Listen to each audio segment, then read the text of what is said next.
लहू में जकड़ा हुआ हूं मैं, बेनाम मिट्टी का घरौंदा हूं मैं। एक छींक भी नहीं ताबे मेरी, फिर किस बात का गरूर लिए बैठा हूं। सांस भी भीख मिली हर पल मुझको, महफिलों में फिर क्यों इतराता फिरता हूं मैं। सवाए इसके जेब नहीं देता मुझको, सजदा सजूद में गिरूं और गिड़गिड़ाता रहूं। तू भी है इंसान मेरी तरह, सोच समझ के चलिए।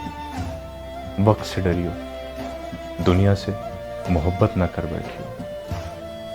फिक्र इंसान की मुंतज़िर है, इंतज़ार तवील नहीं होना चाहिए।